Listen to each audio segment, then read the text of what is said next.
Okay, I'm going to make another attempt at a video here. What I'm doing, I have, I've got paint on my hand. I've got two singles of,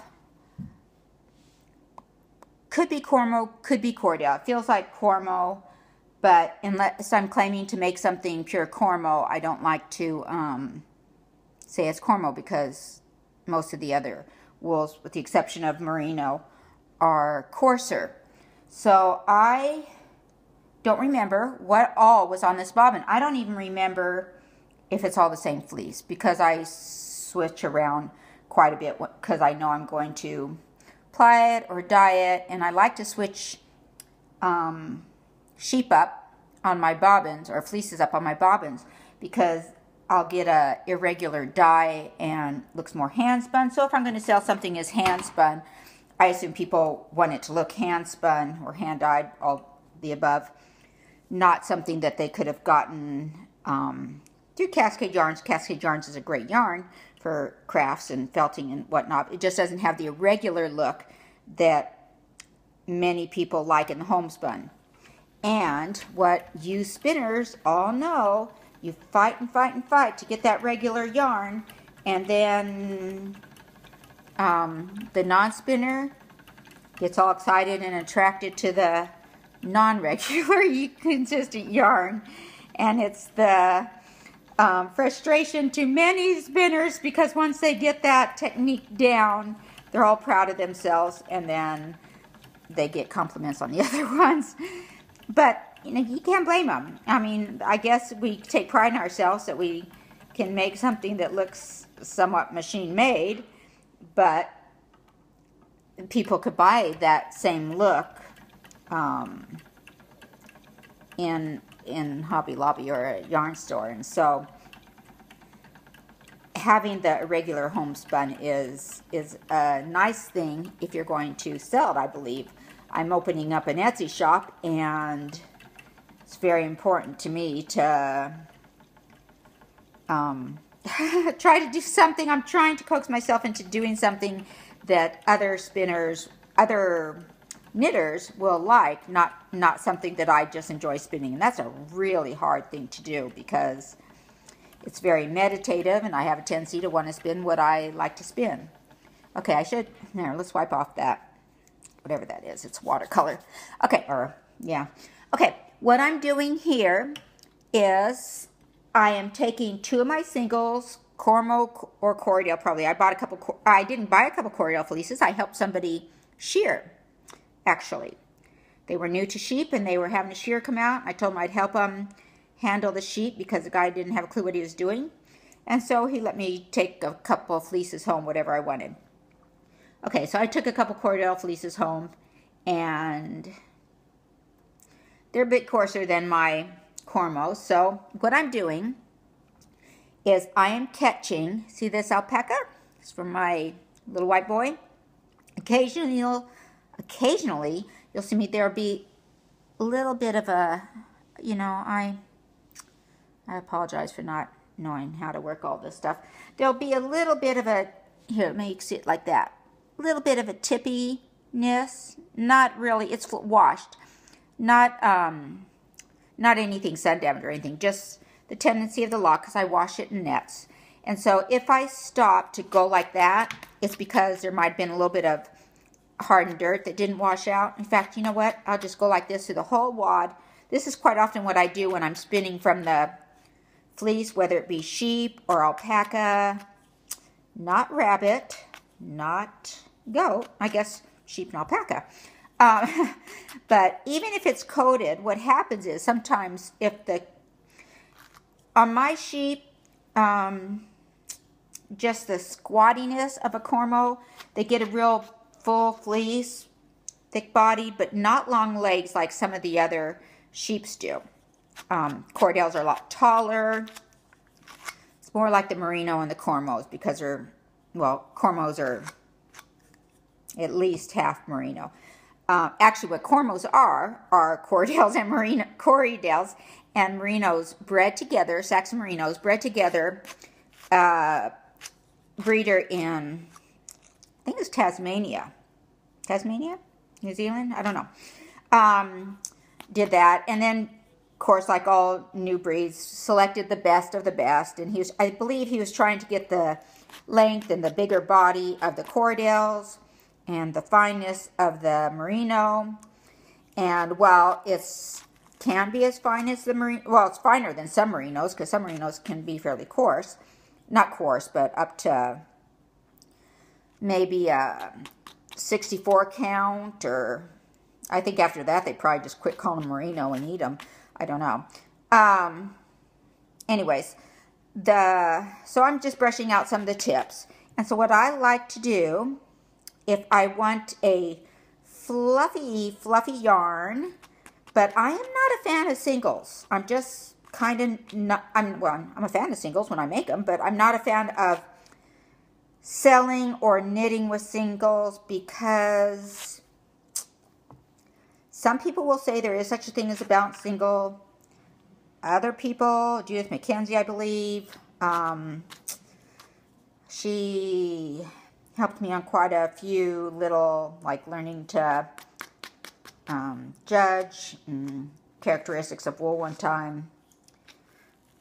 I stopped her at a show. I don't remember what the deal was, but I've judged fleeces and I've judged yarns, and the reason why there technically isn't a such thing as a balanced single is because you're only twisting it one way. And the whole idea of a balanced yarn is that you put as much twist into the plying as you did in the single. So instead of it twisting one way as in the single, then you ply it back on the other, and now it's twisted equally both ways, so it should hang balanced. I read every book and seen everything, and that's what the consensus is with balanced singles. But then other people will tell you there is such a thing as balanced single because it hangs nice. Up to you, doesn't matter. If this is supposed to be fun and art, and so it's you get artistic license in anything you do, unless you're taking a class in college and they have criteria for you to meet.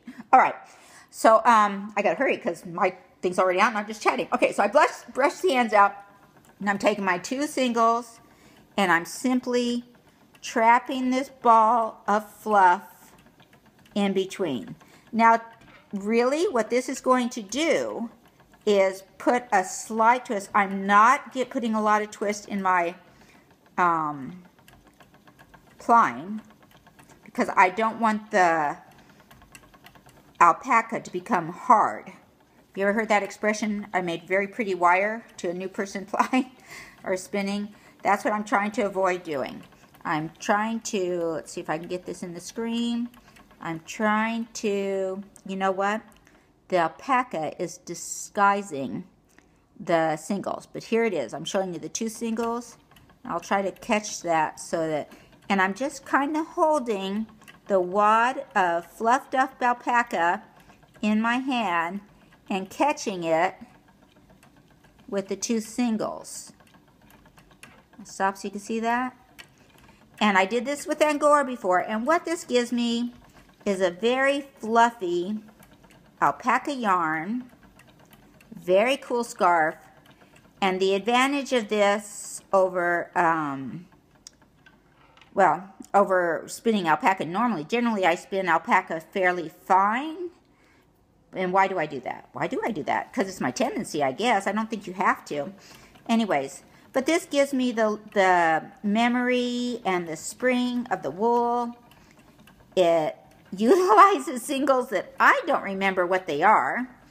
And it just will make a very cool fuzzy, fuzzy, fuzzy either hat or scarf, depending on what I want to make. I'm finding that my very mountainy, athletic daughter really enjoys her